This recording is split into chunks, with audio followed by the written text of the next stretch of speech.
This is Chicago. Doors open on the left at Chicago. Welcome to Chicago. Welcome to Chicago. Welcome to Chicago. This is Chicago. Doors open on the left at Chicago. Welcome to Chicago. Coming from the 606 Media Studios. This is the TCSF podcast with Big Z featuring JC, Dynasty Fantasy Football, and Stevie B from the No Water on the Weekend podcast. Episode 219 is brought to you by 606 Media, True Chicago Sports Fans, and Grick Clothing Company. Don't forget to go to grickclothingco.com and get your official TCSF podcast t-shirt. Search for keyword True Chicago and use our promo code TrueFan15 for 15% off your entire order.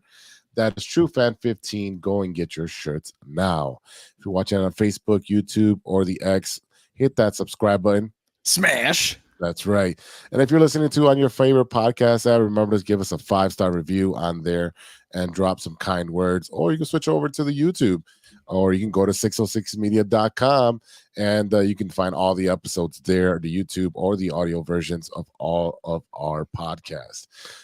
You can also support the show with a monthly subscription at anchor.fm/True Chicago Sports Fans. Go over there and click on the support button and subscribe for as little as 99 cents a month.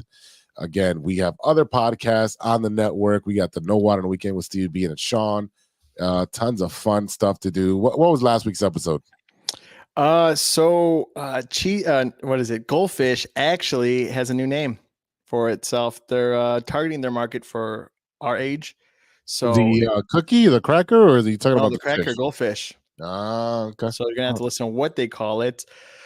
We talk a little bit about your show promotion. We do some promos for that. We do what you're watching. That's I think our third time we've actually played that song, and it's been great.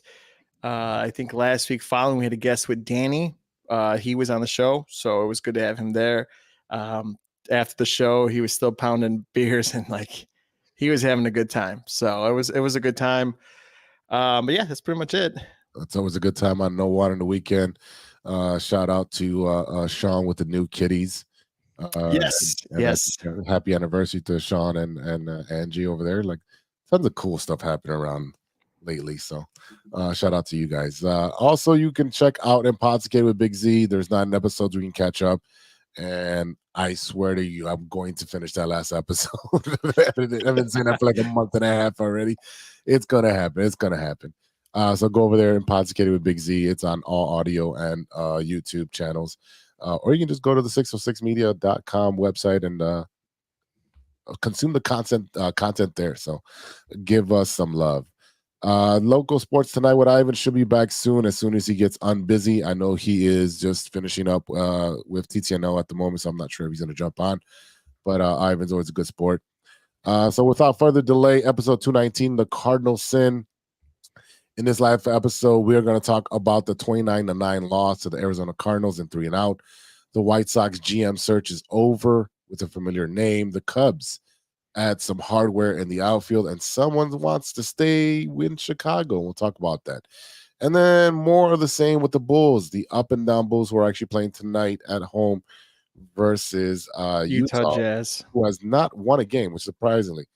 But we'll talk about that. But let's start off with our segment of 3 up and 3 and out. I'm sorry, 3 and out.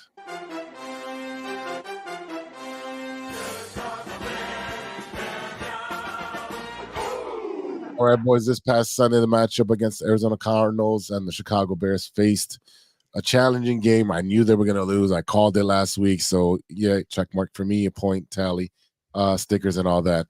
But I didn't know it was going to be this bad. The offense struggled. Imagine total of 241 yards compared to the Cardinals' 350. Caleb, 41 throws, 22 completed for 217, but sacked 6 times. We knew with that makeshift line there was going to be pass protection struggles, and Shane Waldron and Eberflus did not make the necessary adjustments. It felt like Eberflus just took a nice trip and golfed out in Arizona because he was not into the game with what was going on. They allowed 213 rushing yards. Sickening, just sickening. James Conner just threw back the clock and just 107 yards on 18 carries. They kept their quarterback Mighty Mouse in check with 154 passing yards, but that running game just really killed us. Boys, what did you see? Do you want me to go first or you, JC? No, go ahead. All right. Well, blame is passed around between everyone, I would assume, between coaching. It's got to be a little bit of Caleb, but there is some positive with Roma Dunze scoring averaging more than 100 yards that game, which was awesome for him. So, kudos for him. And, it was a great game. But penalties, that's a killer in the beginning of the first half. I think we're third most penalties in the NFL in 8 games. So, I don't know. I think the false starts, the offensive line is, moving too quick. You're getting called. We're not really happy with Eberflus right now. I think if he loses against Patriots next week, I think you can honestly say that that's a nail in the coffin for him. I mean, right now he's 2-10 in the division with a 3.33% winning percentage, and he's 14 for 28 in his career with us. So for 3 years, I mean, it's not good. No, it's definitely not good, especially when you have not won a Sunday road game. That's correct. He's 0-18.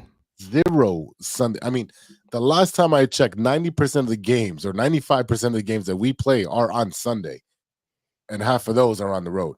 It's just sad on what has transpired, because I posted up on the page, on the True Chicago Sports Fans Facebook page, and it had all the past 4 coaches, and I said, who is the worst? And that thing blew up, and people were going back and forth, and it's between Eberflus and Nagy and Fox and Trustman. Trestman, thank you. Yeah, I think Trestman. Nobody was worse than Trustman. Yeah, Trestman was leading, and I think everybody was saying that. What's up, Izzy, for joining in? We'll get to Izzy in a second, but I'm shocked. I'm the only one wearing a Bears hat today, and I guess I picked the wrong hat. Yeah, no, I'm wearing my Dodgers because they won the championship. Boring. Hold it. I think Caleb struggled. Of course he did. He didn't look that great. Slow start again. I think you got to get this guy moving. You got to get him, get small passes in and out. Cole Kmet was nowhere to be seen at all. No. I'll bring up this, and maybe it's one of the things on here I didn't quite see, but DJ Moore walks off the field mid-play. I did see that. And it's kind of like he's scrambling, but then he has to throw it out and dish it out to Keenan Allen, and that's a forced pass. And you already see DJ already off the field. So I was like, off the field. Yeah, Caleb still had the ball in his hand, and he was looking in that direction. It was a straight line, and he just kept running off the field, just actually walking off the field.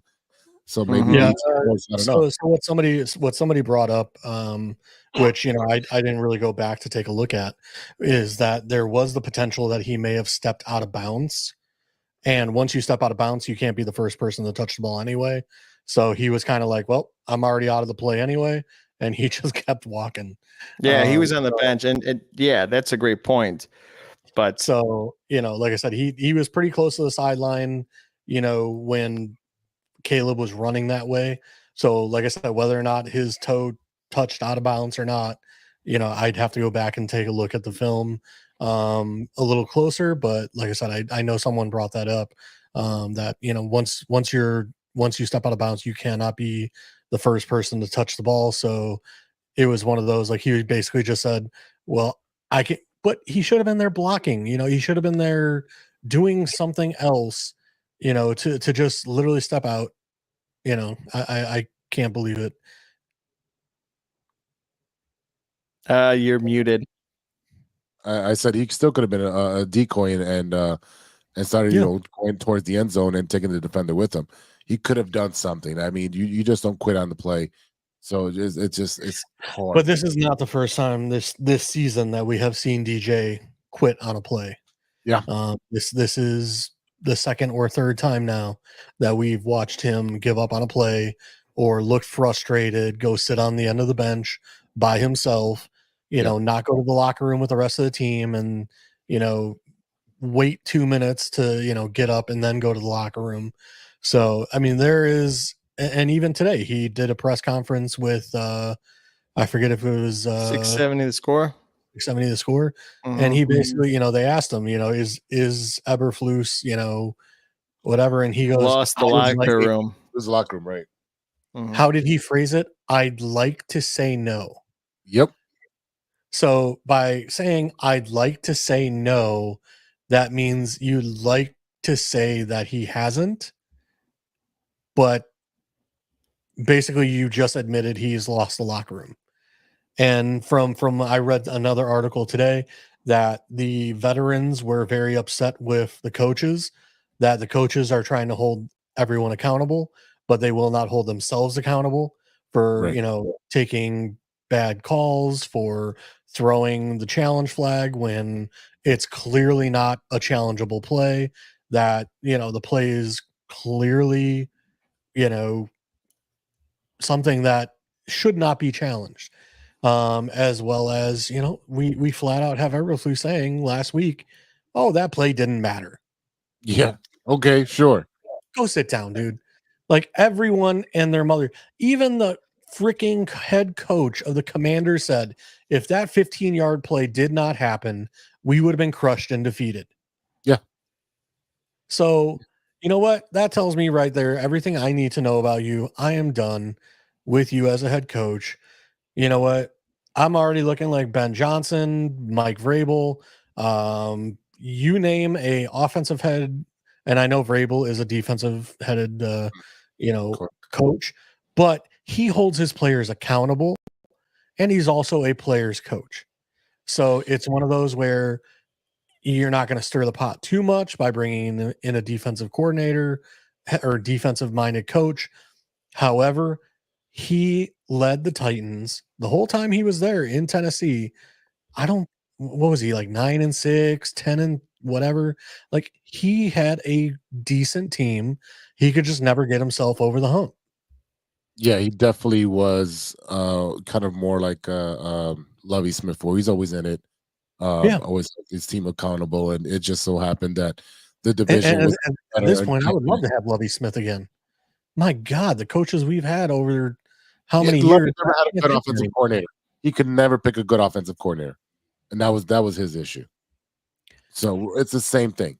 I will say this: Bill Belichick, no. Yeah, I would say no to Billy too. That dude put him out the pasture. He's done.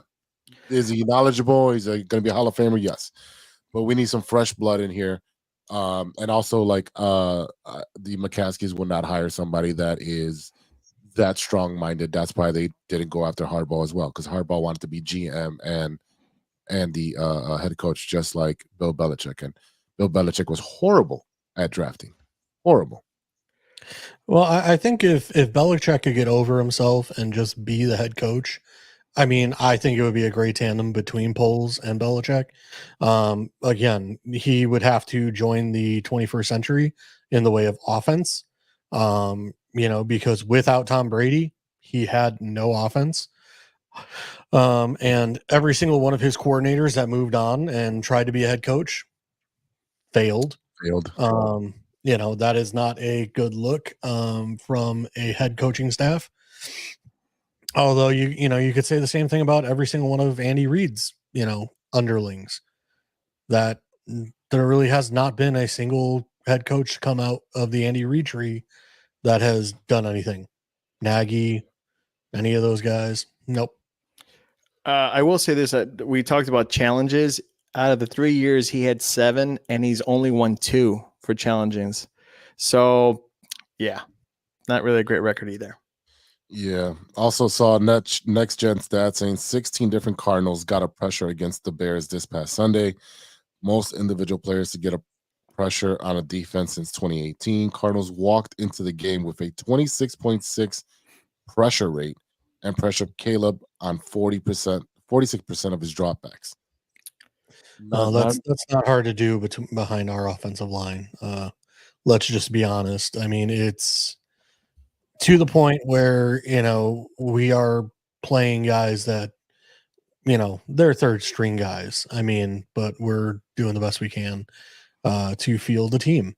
Did we lose Big Z? I think we did. I believe we did. But we'll keep it going. And, we also look at, we're down, Brisker, we're down Gordon, and we were down Sweat this weekend. Mm-hmm. I mean, that is a huge task to lose, Sweat, Gordon, and Brisker. Now the concern is what's going on with Brisker, because it was concussion. Yep. Now it's been 2 weeks plus our bye week. Yep. So a total of 3 weeks, and next week will be 4. So that's very concerning that he in 3 weeks is still having symptoms, or again, I don't know if they've come out and said he has some other injury that I'm unaware of. I really have not paid that close of attention. But if this is a 3-week concussion head issue, that's a little troublesome, because I mean, now you're talking to a kind of length for a head injury recovery. So that's a little worrisome. I mean, I know the hit he laid, it was a huge hit, but like I said, the timeline starts to worry you of, if he has another concussion, is he going to be out another 3 to 4 weeks? Or, where most guys, it takes, 8 to 9 days to come back. We're talking almost 21 days now. Yeah. I mean, Big Z, you've had a couple concussions. Yeah, it took me about 2 weeks to be finally like not foggy and not have any symptoms. But I'm also at least 10 to 15 years older than what he is. So he should be able to recover a little bit faster. But if this is something where he's had concussions and maybe never diagnosed them, never took care of them, or if he's not taking care of himself during this time off, if he's in front of screens and loud noises and lots of bright lights and not taking care of himself, then those things will linger on. Let's test this theory out. Okay, someone hit me in the head, and we'll see how long it takes me to recover. I don't need to do that, because I've had a massive concussion myself in high school, where it was a complete out-of-body experience. Let me tell you, worrisome from that aspect, but also kind of cool, like having an out-of-body experience. Like, okay, you're Dr. there, Strange. like, yes, very much so, where it's like your body's moving, everything's happening. Like, because it happened to me during a wrestling practice. Basically got double leg takedown, and the person that they dumped me, and I was grappling with them, so my hands were like on them, hit my head bounced up off the mat, and then their body landed on my head, so like I hit my head twice. So like I said, out of body experience, like everything. I continued the match and continued to wrestle, but again, had no recollection, had no memory of autopilot. Yeah, but like I said, I still finished the match, which like I said, your body's and on you autopilot. won. Congratulations. You have nobody. Oh no, I did not win. Again, you're not there mentally. Like your body's going through the motions, and like Z said, you're on autopilot, but you have no faculties whatsoever. Like I said, went through stay in a dark place for 24 hours, parents having to come, and you still awake, like you still, coming and checking on you like every 2-3 hours. But like I said, I mean, 21 days later, I mean, that's not boding well. Honestly, maybe I should call when I drink too much, getting a concussion, because how to remember shit the next day. Well, you are dehydrating your brain. That doesn't. That's a whole nother problem. Yeah. Yeah, I don't know what you guys are talking about. That's exactly what we're saying. I don't remember. No, I hear you. And yeah, we'll see. I mean, hopefully he's okay. And, it's not looking too good on defense side either. So, yeah, well, left tackle Braxton Jones has a knee issue, ruled out for week 9. Montez Sweat has a shin. He got spiked, and it was a significant spike. So it broke the skin and all that stuff. So he didn't play. Hopefully he'll be back. Did that happen in practice? No, that was in that last game. Not Arizona, but the Cleveland Commanders game. Okay, because I had heard nothing about it until like day of. I heard they cleared it up this morning. I was listening to the radio. Brisker still like we just talked about in concussion protocol. Will miss his third consecutive, which he did. Kyler Gordon hamstring. I know Izzy was talking about the offensive lineman from Buffalo that we got. Ryan Bates. He should be back. He's still questionable. Larry Borum ankle. Tevin Jenkins knee. Kieran Amagaje calf. I mean, it's such a bad time to have this many injuries at this time when we're about to go to the meat and potatoes of our schedule, because we have New England, which is a very big, winnable game. But after that, it is the hardest schedule in the NFL. You've got San Francisco, then you have all of your division opponents. Thanksgiving for the Lions. The Lions are going to beat the brakes off the Bears both occasions. I don't, I'm going to change my opinion. I said they would split.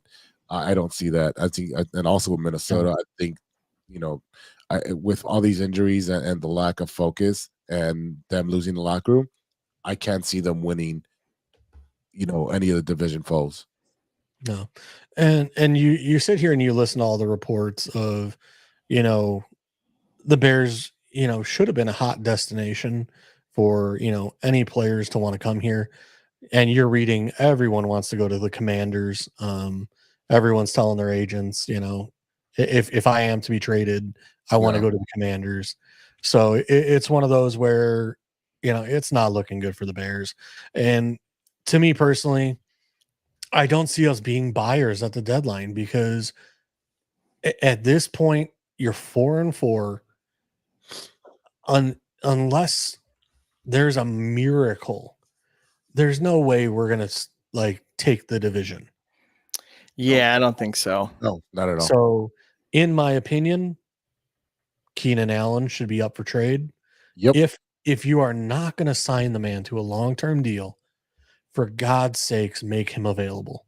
And get something out of nothing. You're gonna have to up his contract. Give Rome more reps. Get him more reps. And that is how you help this team long term. Because, making him the third wide receiver and 3 wide receiver sets, it does him no good when he's playing 55% of the snaps or whatever it is. Because he's also not catching the ball, though. Yeah, he had one yesterday that it went right through his hands. 3 of them. Yeah. He had 4 receptions, but I think he was targeted 12 times. I'm like, dude, catch the damn ball. That is you're a possession receiver. You're third down receiver that, that's your safety valve. I don't know why we got him if we're not going to use him. You trade him, and you're going to have to eat that contract. I'm telling you right now. Well, like I said, we talked about this last week that, Rome was a luxury pick. Yep. There were better positions of need that we should have filled those positions, but we went for the luxury pick thinking that, Poles outthought himself, thought he fixed the offensive line. He did not. All right. We have Billings and Dexter. Billings has been hurt. So we have an issue next to Dexter right now that, we're getting gashed in the run game. I brought that up to you a week ago or so, saying that there's a defensive tackle or defensive end in like a 3-4-4-3 scheme in Tennessee who is on a 1-year, $4 million deal. He would be somebody to look into. But at this point, why bother? Why would I trade picks? Mm-hmm. Again, the Bears should be sellers, because at this point, they have shown we are not ready to take on the likes of the Bears or the Lions, the Packers, and Minnesota. We are 4th in the division. We are what we thought we were. We were sold a bill of goods in the HBO series that, we were coming alive and Caleb is our savior. The Messiah. The Messiah. Mm-hmm. And let's face it, Caleb is good, but there are extenuating issues with the line, with the defensive line. We have no second defensive edge rusher. We have other issues. Now, positives, we have a super young secondary. Love the secondary. Brisker, now that's questionable. That might be an issue. But you look at Byard has been amazing. Brisker is amazing. Gordon, Stevenson, and Jalen Johnson. That secondary is amazing. Linebackers, Edmund, Edwards, Sanborn, cannot complain about the linebackers, right? So now it is purely pass rush and defensive tackles that we need to, again, it's trenches. And what is Keenan's trade value then? Because I know Israel's saying he's throwing stuff out there, but he was, if I remember correctly, traded for a 4th round pick. So you're not going to get anything better than a 5th round pick unless you eat the entire contract, right? Let me see. I'm trying to look up. I would think so. I would think that's correct. But his roster bonus was $5 million. Cap hit is 23-1. Dead cap is $5 million. So which is his bonus. Dead cap doesn't matter because he's on an expiring contract. So right, because that's already been paid out, right? So you're looking at $18 million. Pocket change. And it's we're halfway through the season, so that's about $9 million left. Yeah, I think as of right now, it looks like according to Sports Track, looks like he might still be due around or no, I'm sorry, that was 2013. So 23 million. Carry it over the 2 minus the 1. Yeah, you guys keep talking. I will figure this out. All right. I'm up for it. I think there's too much star power for not having an offensive line. I mean, there's too many great players on there, and it's kind of hard. One week you're seeing it be DJ Moore, then you're seeing it be Keenan Allen one game, and then last time you could say Rome was targeted that many times, 12, and got 4. So, I mean, he needs reps. We've talked about that. So I get why you'd want to train Keenan Allen. So, it makes sense. So according to my math, he's still due about 13 million for the rest of the season. Because figuring we're what are we, week 8? Yeah. So that leaves about 13 million left for the rest of the season. So, I mean, but there's teams out there. I mean, you look at San Francisco, you look at, San Diego wants wide receiver. There are plenty of teams out there. I think Israel has a good point. Baltimore is ready to win now. They need small pieces to put them over. They need a possession receiver that's not going to cost much money, and they'll set because they want to dethrone the Kansas City Chiefs, and I'm all for it. I want to see Baltimore win. I want to see Derrick Henry win a championship. Definitely. Really? You're not a Baltimore fan? Not a Baltimore fan. It's more for Derrick Henry. I follow his career. I was always a big fan of his. We also have the issue of our running back that we have not used, who was averaging over 4 yards per carry last year. And, they let him go pursue a trade. Nothing's happened. I think he is going to be released after the trade deadline. What do you think?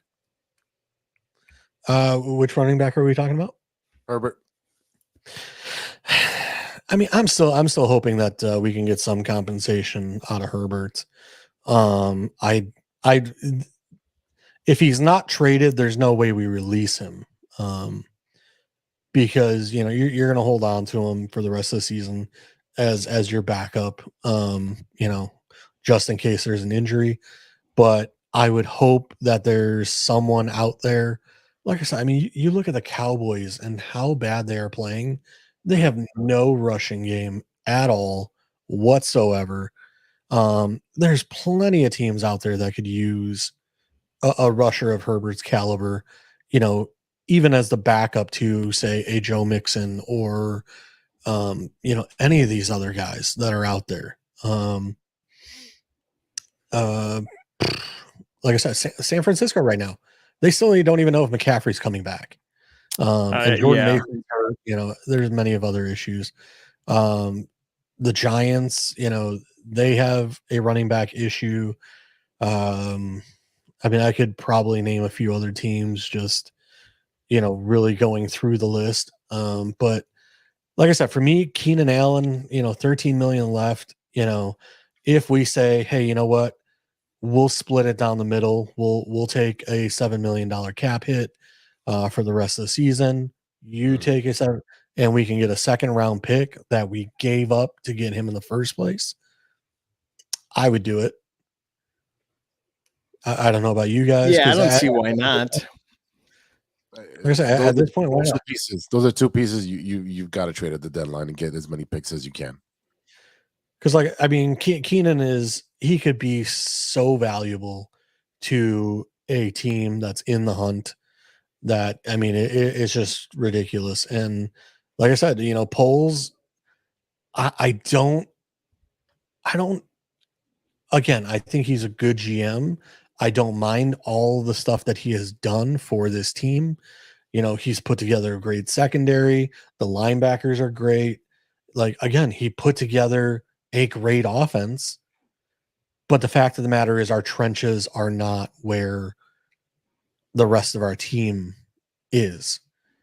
So it's just maybe his timeline of what he was going to do and when, is probably what he's sticking to. He's like, all right, we're going to do offense this draft and, get as many free agents. And that's what he did. And, he addressed last year was the trade for Montez Sweat and securing the defense. And I think, next draft and next offseason, he's going to do the offensive line. And maybe he's taking it step by step and piece by piece. But, we were sold a bad, we were falsely advertised. We're always sold the wrong thing all the time. A Cubs fan, this right now. Yeah. I mean, like I said, unfortunately with the HBO hype as well, yes, we definitely got sold how do I want to phrase this properly without ticking off our listeners? We were sold what should have been Wagyu 5 steak, and it ended up being a dog turd on the front porch burning. I mean, I'd still keep it a nice low class steak, but the ones that I could afford, but it was full-fledged brown bag on the front porch. They don't even put it out. They just let it burn this place down. Again, I said to my friends, having a brain turd right now? No, I said to my friends, and I sent it to you guys too. The upside of the Bears is we have a super young secondary. Defensive end, Sweat is locked up. We have Javon Dexter, who is a stud. We have great pieces on this team. It's just a coaching failure. And I don't know what it is about the Bears and why we cannot find a coaching staff that can ever coach the Bears properly. It's beyond me to understand how we fail again and again and again to find a coaching staff. I think it goes all the way to the top. I honestly think at this point. And some pay, because you can't, Jerry Jones gets people who just, hey, follow orders, right? Same thing you could say with the White Sox. Reinsdorf gets guys that just listen to him and don't push back, right? You're getting now guys that are not pushing back against Hallis Hall, and you've gone through the quarterback or coaches we talked about, Fox, Trustman, Nagy. They never really pushed back, and they would get all irritated by the end of the season when they were losing and they knew they were going to get fired. It's just, I think it goes all the way to the top. So, and that brings me to one of my points that I was going to make just to close out the segment. Caleb Williams out there with less than 2 minutes to play, and he got shellacked 2 plays in a row, and he came up limping with a hamstring, and then it was his ankle. I don't know about you, but I had nightmare flashbacks to Derrick Rose in Philadelphia winning by 12 and out there and then blows out his leg. The game is lost. It's 29-9. Why is the backup up there? And Eberflus was asked about this, and he said, "Oh, we were working on stuff. We're working on a 2-minute drill, dude. Your offensive line is Swiss cheese, and you're letting your franchise quarterback take hits after hits after hits. What mindset do you have to be that dumb to not understand this game is over? Pull your starters, live to fight another day, and not get your franchise players hurt. He's dumbfounding, just dumbfounding. So I don't know if anybody but me saw that, but I was like, not again, please, not again. No, I mean, I definitely agree with you. I mean, it's just, but again, that is the coaching staff we have. Again, they have admitted that they are negligent, that they do not have an idea of what they're doing. Again, to publicly state on a radio show, oh, that 15 play before the Hail Mary didn't matter. I would have fired him that second. Like, and again, I get polls, they share the same, Philosophy. no, not philosophy. They share the same agent.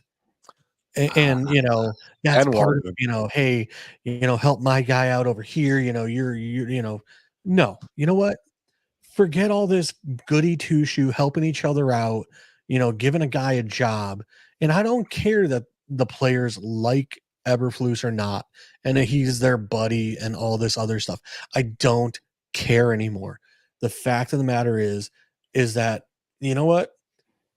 Poles needs to be given the opportunity to pick a coach that he actually feels that can do something with this team. And we talked about it last week. We have a good team. We are getting there. But the bottom line is that when you have a coach that cannot go more than 0-13 on road games, and don't get me wrong, we all understood he was going through a rebuild. We are trying to build this team up. But just like we talk with your White Sox, hey, you had a bad roster. You got dealt a bad hand. Guess what? We are ready to win, and you're not the coach for it. And you got to go. You're the sacrificial lamb. You were good enough to get us through the years that we sucked, but now you gots to go. Look at that. You got somebody agreeing with you, JC. Get Vrabel.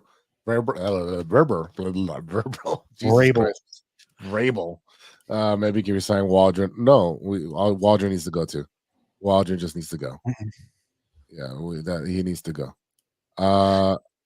Before like I said, I mean, when you have Ben Johnson from the Lions, who openly stated that he was interested in being the Bears head coach, but that we did not move on from Eberflus in the offseason, to me, that was a failure.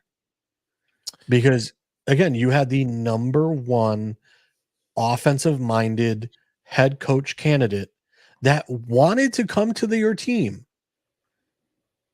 and you fumbled the ball to keep Eberflus.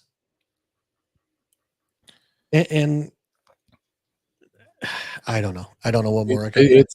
It's hard because it's going to be a toss-up, right? Because you have a offensive coordinator who's never been a head coach coming in, or do you go after a proven commodity, which you could have? You could have went after Hardball. You wanted a hard-nosed guy that's going to hold these guys accountable and all that stuff.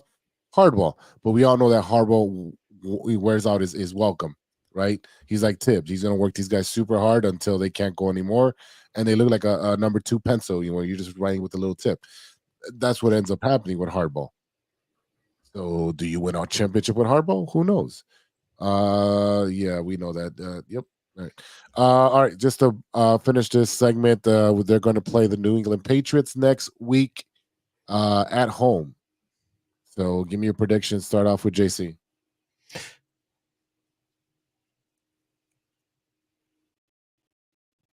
I think it's going to be a loss. Really, at home? Really, at home. I mean, the Patriots just played. They played the Jets 2 weeks ago and won. No, but I mean, even the team they played this week, they ended up losing. But I mean, Drake May has turned that team around and made it somewhat, a interesting, a team again, and that's something that, you look at their team and you sit there and go, their roster is way worse than the Bears. Like, they don't have wide receivers. They don't have this. They don't have that. But the fact of the matter is, guess what? They have better coaching, which again makes us look horrible. Like, the fact that we can potentially get outplayed by the Patriots just because they have better coaching is amazing. So, let's see. I'm trying to see. I don't know. They played the Titans this week and lost 20-17, but it was because of a late overtime interception by Drake May that allowed the Titans to then go down the field and kick a field goal in overtime. So it's one of those where, you look at they beat the Jets 25-22. They could have beat the Titans had not been for a bad pass, which Drake May admitted in the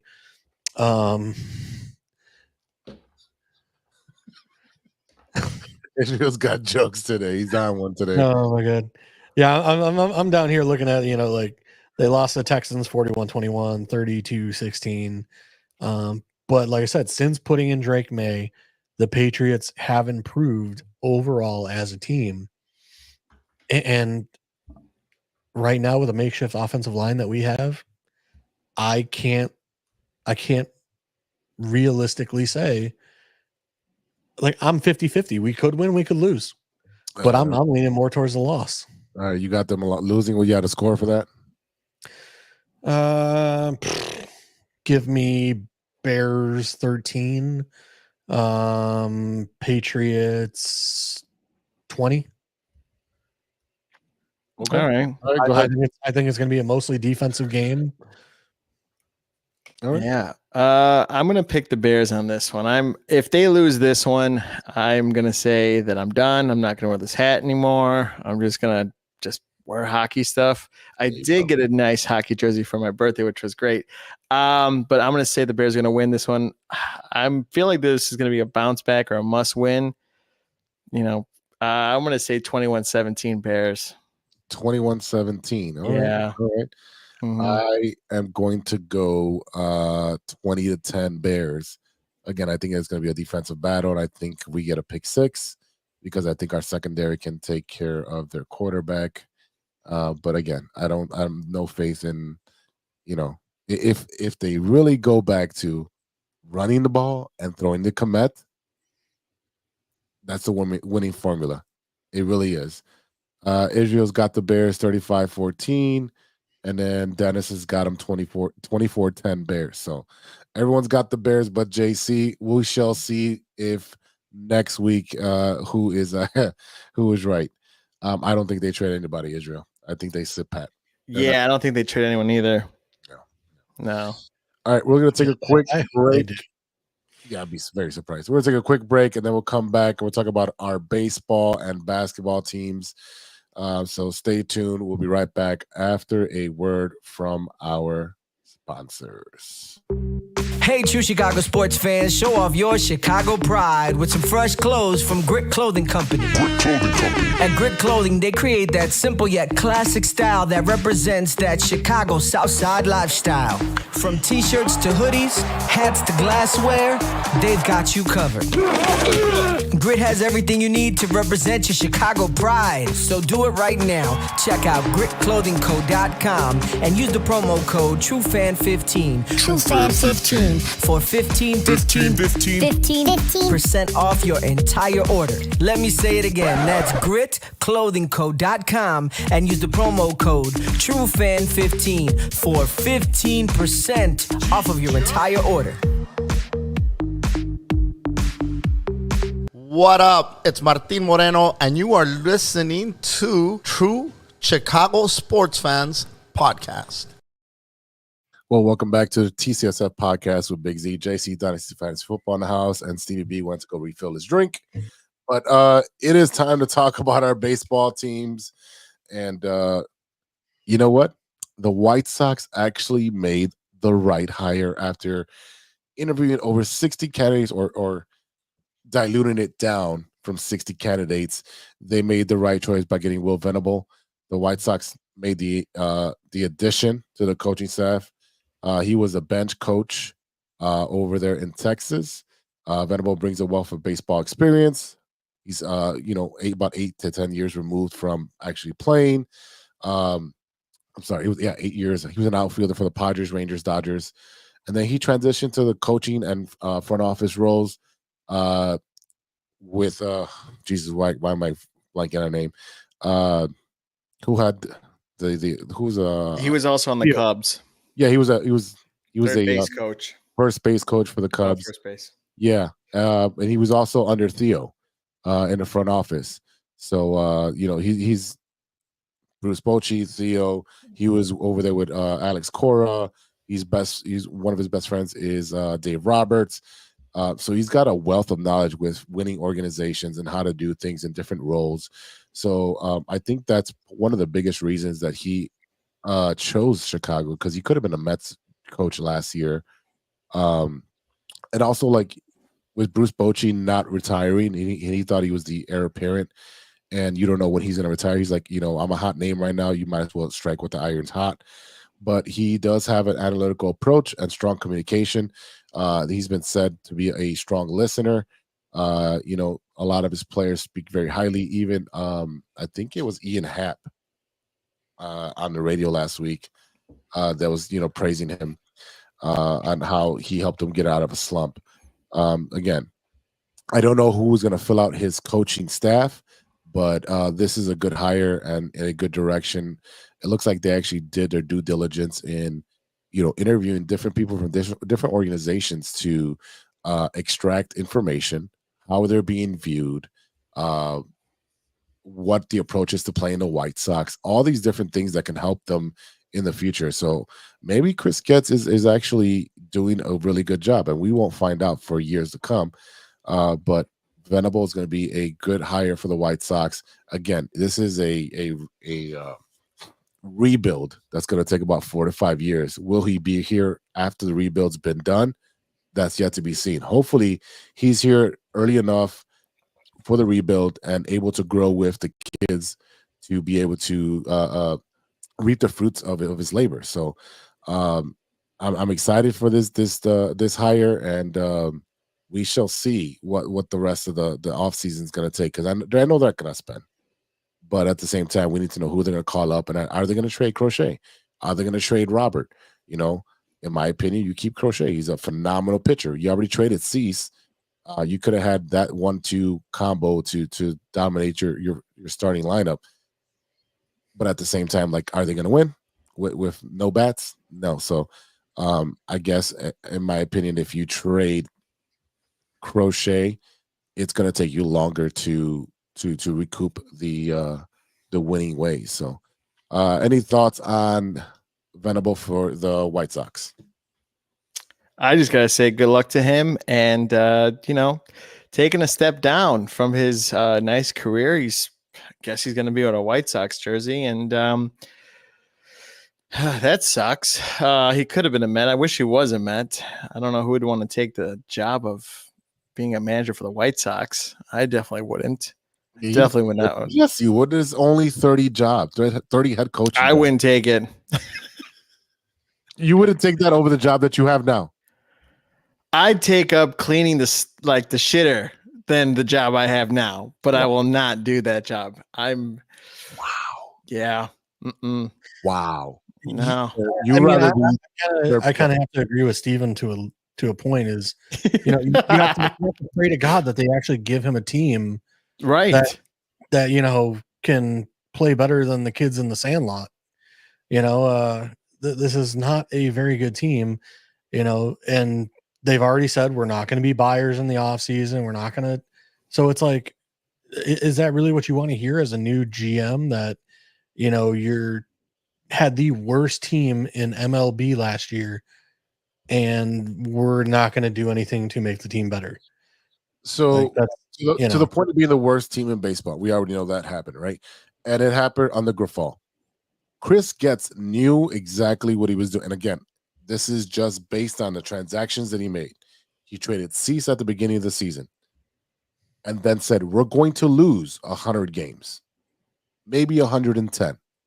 Those are his words. That they lost another 11 games. That's on Grifol. That's on Grifol because there was no fundamentals. No one was held accountable. So then they traded all the big pieces. Did they get much back for them? No, they didn't. But at least they flipped some players. We know they're going to bring up the kids. I'm fine with that. But they're not going to lose 120 games again.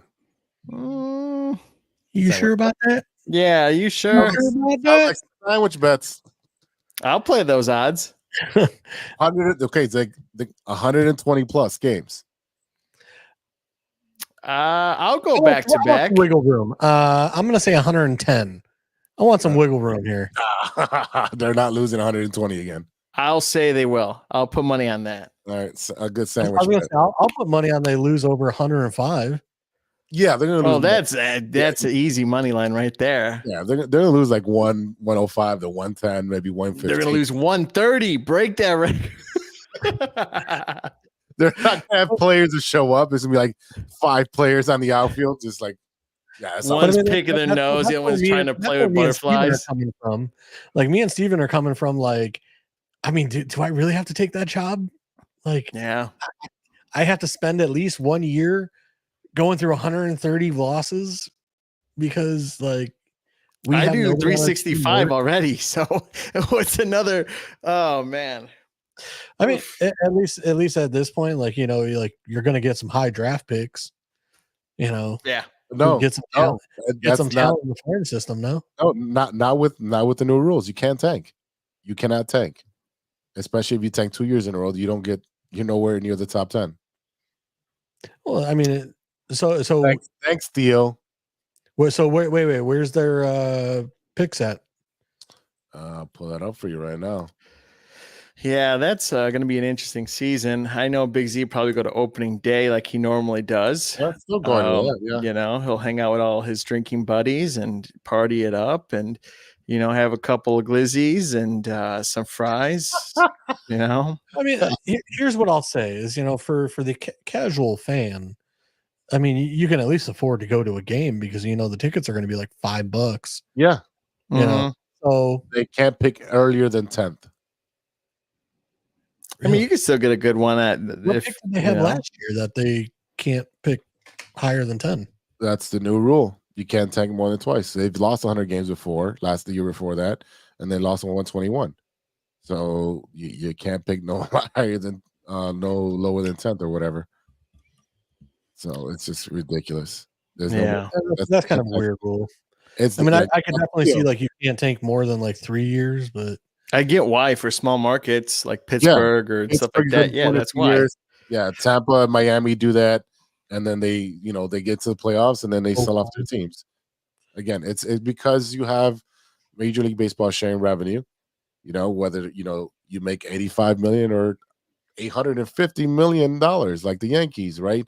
All that's shared. So it is what it is. So we shall see what the White Sox do. I am not going to White Sox Fest, and that's the first year they're bringing that back. But I usually go, but I'm not going this year. Not giving that. Stay strong. I like that. Yeah. The other side of town of Wrigley, Chicago Cubs outfielder Cody Bellinger has picked up his $27.5 million option for the 2025 season. So, what is your impression here? Because now the Cubs are going to be cash strapped and not going to be able to make moves. I mean, let's be honest. We knew it was going to happen because Belly did not play very well. So therefore, nobody was going to pay him more than what the Cubs are currently paying him. So yay us. We get to live in mediocrity again and be told, we're going to be great, guys. Don't you worry. And same thing. 500 average team. Mm-hmm. Yeah, I mean, with the position that we have, the outfield, everyone's looking great and somewhat. it's kind of like Sisea, you're going to have him be DH. I think that's going to have to be his role, see how he fits in that position. Yeah. He pretty much got all this season. Yeah. Well, Ian Happ is in left, and you got Pico Armstrong in center, and then you would have Belly in right field, so that moves Seiya, or you can I would move Belly to first, and then you have Michael Bush. I mean, I would have him switch a bit, but I don't know. They can't trade Suzuki because they have opening. What am I talking about? They play in Japan for opening day. So So I bought our tickets. We're gonna go. Plane tickets, everything is paid for. You know, I'm down. I'm in. I stole Sean's credit card and got him really drunk and give me that credit card. But I don't think anything's really going to change. I think I agree with JC on this one, and we're going to be another 500, mediocrity team. The average Joes. Yeah. Joe Smo. Yeah, they should wear average Joe's jerseys. Yeah.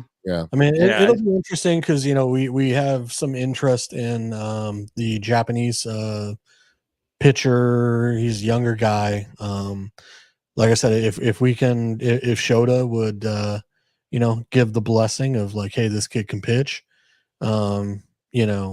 like I said, I think it would be interesting if that is a player we are looking to bring in this offseason to possibly replace probably Wicks. He hasn't been performing well. Oh, yeah, Smiley. Well, I was thinking Hendricks. Yeah. Mm-hmm. But like I said, I mean, we have bullpen issues. We still have a lot of other issues with this Cubs team that, we talked about. Happ is getting paid a decent amount of money. Seiya Suzuki is getting paid a decent amount of money. And now with Belly back in, there's a lot of money going there too. And then who was the young kid we brought up at the end of the year? The outfielder, Fernando. I don't know. Yeah, can't think off the top of my head with that one. He's one of the prospects. That I think he played 4 games.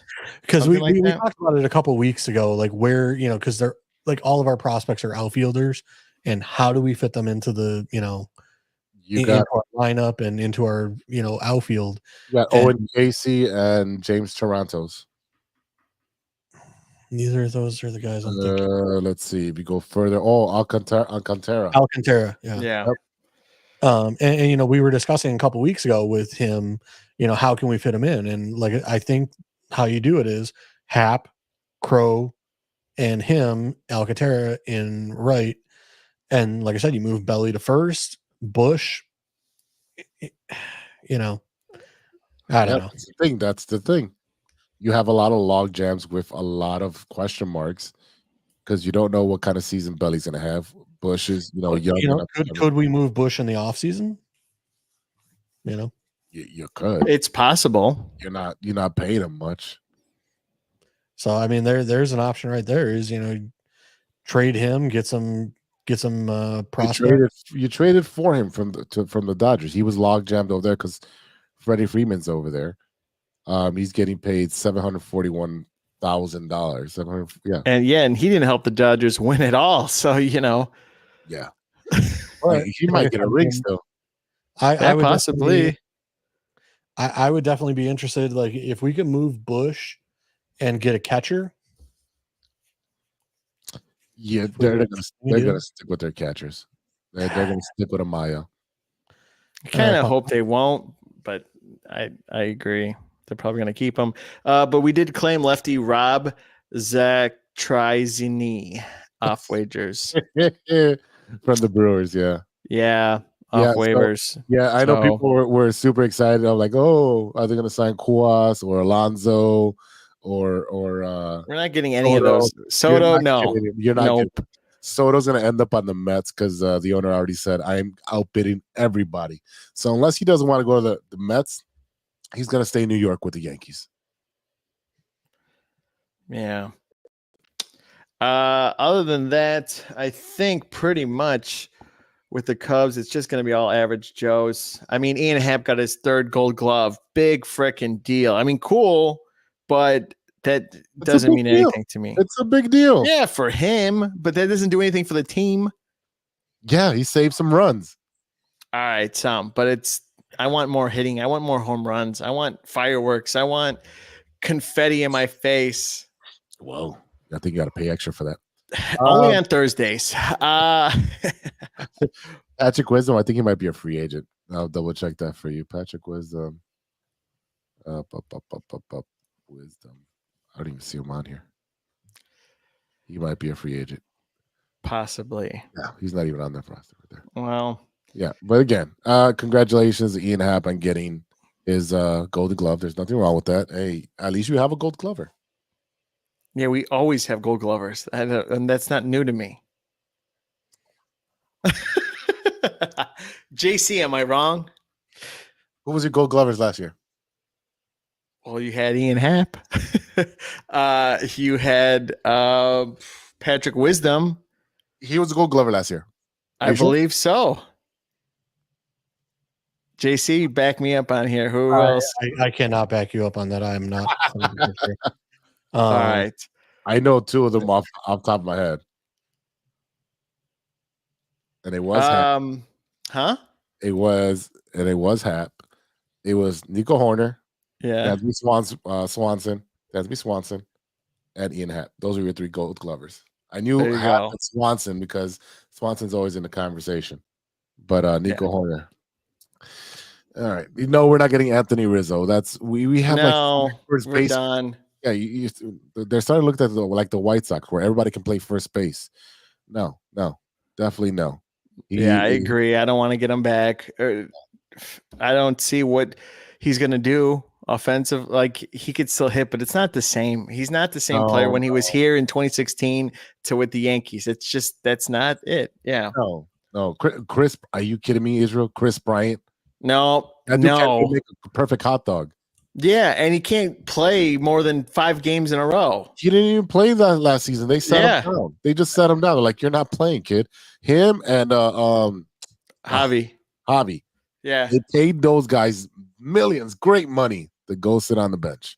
Right. No, thank you. We got rid of him at a good time. The only one, Schwarberg was struggling during the playoffs, but he, still there. But I would still take Schwarber leading off from my team. Yeah, I would, but he's not that degressing, but he's still great, but not as bad as the other 3. All right, let's transition over to the Madhouse on Madison because JC's itching with his new hat on there. Madhouse on Madison. The Bulls are playing right now. They're playing the 0-6 Salt Lake City. It's halftime right now. I don't want to 60. Because it doesn't matter. No, they're not winning. I'm going to tell you that right now. They're not winning. They've been down like 3 games in a row, down 20, and they won 2 of them. And it's just they're 3-3. They're horrible. Zach LaVine is out today with a hip. Patrick Wisdom also had an issue. Patrick Wisdom or Patrick Williams? Williams. I'm sorry. I'm still thinking. Wisdom's playing for the Bulls. Holy crap! I'm still thinking about the Cubs right now. Yeah, Alonzo Ball, right wrist sprain already. So yeah, man, that kid loves to be hurt and be at the end of the bench or at home, not doing anything, get paid. I don't know what is it with the Chicago Bulls and the Chicago White Sox. Who these ghost injuries happen all the time, and these players who have been paid millions of dollars are not showing up and not doing anything. I had a whole thing on the Bulls, and I'm not even gonna go over it just because it's sickening to understand this team it's back and forth, and they never do anything in the middle of the road and don't develop anybody, and it's just bad basketball. They can't play defense. You got ball hogs and repetitive all over. So I don't know. No, we could be done with it. I'm done with it. I got nothing to say. Mediocre team. I don't think I'm going to go to any games. I think the only thing I'm going to do is go to the Blackhawks game. Yep. I'm not going to go to a Bears game. I'm not, unless they're free tickets. And if it's cold out, Big Z won't go. JC, more than welcome to go. I would go. Yeah, I know you would. We go to a lot of things together, okay? Concerts, I've been to games like December 31st in the 400 level, like where you could see the lake. Oh yeah, I'm definitely not drinking beer because I'm not going down that many flights of stairs all the way back down. No way. I don't know. But yeah, I've done some cold games in Soldier Field, so I don't have a problem doing that. I just think right now it's just a sad time. Again, another sad season for all of sports for us. Yeah. It's just the fact that we are the second, third largest market for sports athletic teams, and unfortunately, we have Green Bay Packers where it's like it's a town of 30,000 people, but yet they have a better team than us constantly. It's just a sad state of affairs in Chicago. The Bulls, you read the, a couple wins here and there, and but at the same time, you know what the Bulls are, you know what they're going to give you. We're probably going to end up, 6th, 7th, 8th in, the standings, and we're going to go to the playoffs, and we're never going to get a high draft pick. Yep. We're going to be just good enough to, struggle along as always. My question to you guys, just to talk Bulls for a second, should we have paid Patrick Williams what we paid him? Not at all. Thank you. You should have. If we, the casual fans, realize this, what is the coaching staff doing? Nothing. Just like the Bears coaching staff. Throw them in. See what they could do. That's essentially what it is. Go make a play. We're going to pay Patrick Williams all this money, but then we're going to go draft Buzelis, who plays the same position and is in the G League. They sent him out to the G League, so they're like, "Oh, we'll give him more reps down there." Okay, whatever. I don't understand the redundancy in how they draft and how they sign people when you have somebody who's getting paid more than the talented person and not getting playing time. You also have the question of, hey, who won the trade for Alex Caruso? And I think we did. We got Giddey scoring 15 points a game. He's getting some rebounds. He's got some assists. Alex Caruso is not doing too well if you look at his stats. I mean, he's winning in life, though. I've stumbled upon his girlfriend on TikTok, and he's a lucky guy. She's very attractive. You know what makes people Good lucky? for him. Money. Money makes him lucky. Well, that's a good reason. Yeah, money's the motivation. I'm not saying I'm rich, but I mean, I got money, and doesn't help me none. Hey, I appreciate it. Okay. We do a lot of fun things like concerts and stuff like that. We have 2 more concerts coming up, Steven. Don't you worry. Yes, we do. That's made in heaven. Like Steven, I'm gonna P Diddy Steven. That's all it is. Wow. Holy hell, that came out of left field. Well, I mean, it's just to the point where, it's a sad state of affairs in Chicago. Oh, God. Give me the loot. And we're going to transition over to the Blackhawks. Blackhawks, I mean, still lovable losers. Not much to say for they're rebuilding. We know they're rebuilding. We know what. But here's the thing that's irritating me is the LA Kings went through a rebuild, and they're still pretty good now. Like they're higher and farther ahead than the Blackhawks are right now. And we beat Anaheim. We beat the Kings on last Saturday. No, I know, but still, I feel like they're ahead in rebuilding. But I don't know. It's just really irritating because they'll come back and then they'll give it up and they'll lose by a goal. I mean, they'll come back from a 2-0, goal, but then they'll lose it in the bottom of the third quarter, and they'll lose 3-2. They'll lose 2-1. But I mean, they come back, they fight. That's all you gotta ask for. Yeah, and they've done that last season too. They pulled a couple upsets. They beat the Oilers this year, which was great. So, but hey, it's fun to see them. I think that's the only glimpse of light you have left in me. Well, I don't know if you guys have time off during that Thanksgiving week. That whole week I'm off. So, I have PTO I got to take. If we can, let me know what dates. And If you can get me dates quickly, I can probably put in for a day off or whatever. I think the Anaheim series, the lowest ticket was $34 for the 19th. Yeah. Is that November 19th? No, so I'm off the week of the 25th. So my last day at work is the 22nd. So 23rd. What day is that? 23rd is a Saturday through the 30th. Well, Tuesday games are the cheapest, but I'm just saying. I don't care. I'm just saying. I'm trying to find Or we find what has the best giveaways that week. 27th is a Wednesday against the Stars. Let's see. And they're pretty good. 7th would be Wednesday. Is that Thanksgiving Day? Shit, that might be the actual Thanksgiving. No. I mean, I could if it's at night. It's the day before. Oh, day before. That's fine. Yeah. So the 27th. I should be able to ask for that off. That's Blackout Wednesday. Oh, tickets as low as $60. Oh, that's not bad. All right. We'll talk off. Then we go somewhere else afterwards and brown out. No, I'm not brown out. Browning out is you still remember parts of the night, but you don't completely forget, like blacking out. I thought of a different interpretation, but all right, we'll just go with that one because that's a little bit more PG. That's the one that yeah. That's how it is. You're not blacking out, you're browning out. But yeah. All right. After JC's comments, I could see why you went that way. Yeah. Oh my god. All right, let's transition over. I think we're done. Because I want to mention the Chicago Sky did hire a new coach. Finally, it took them forever. You mean we're not going to push the double doubles? That's something that's so annoying, and you know that. So they turned to the Aces assistant coach. I think his last name is Tyler Marsh. Yeah, Tyler Marsh. So he was an assistant and head of player development with the Aces. So he signed a multi-year deal, and he's also part of Clutch Sports. So good for them.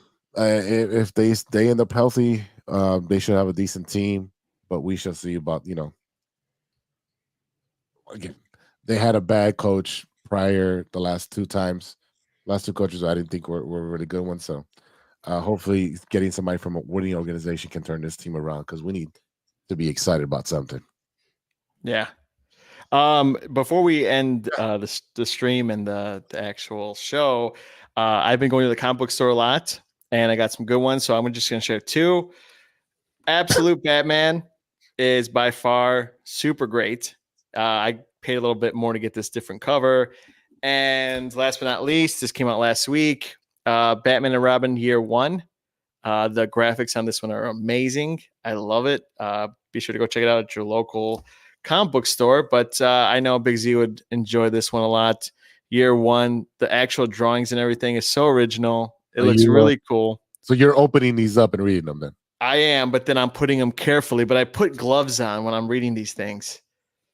So if they hit, I got Wolverine, the 50th anniversary, the second one, and stuff like that, and Marvel Zombies and stuff like that. So, but yeah, if you have time to go read those, or you could just listen to the audio when people do the comic book readings on YouTube. They'll put the comic book, they'll put the art on there, and then they'll voice over all the, they do different whatever they say. Yeah. Mm-hmm. I'm just glad you're reading, Steven. Just really glad you're reading. That's all. Yeah, I mean, I'm reading something. Alcohol destroys, comic books repair. Yeah. It's a good balance. But yeah, it's been good. I need to find a box to label and put them away because I have them like laying around. You got to get that hanging system where you just drop them in. Right. Yeah. I think it's like $30. Yeah. Oh, well, it's worth it. Yeah, I'm going to have to do that, invest, since I've already collected. I think I have already 100 here. So I think I spent like $22 on maybe 6 comics, which isn't bad. No, that's not bad at all. So you can have worse vices. Oh, yeah. Well, we all could.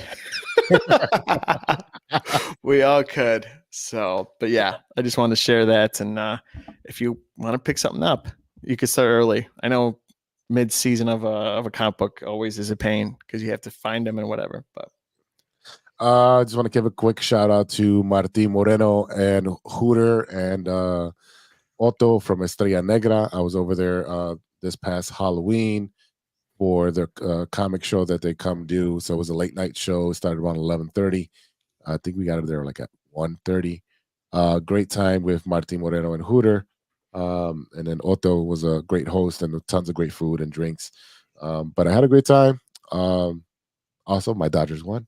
So I'm excited. You're a White Sox fan. Stop it.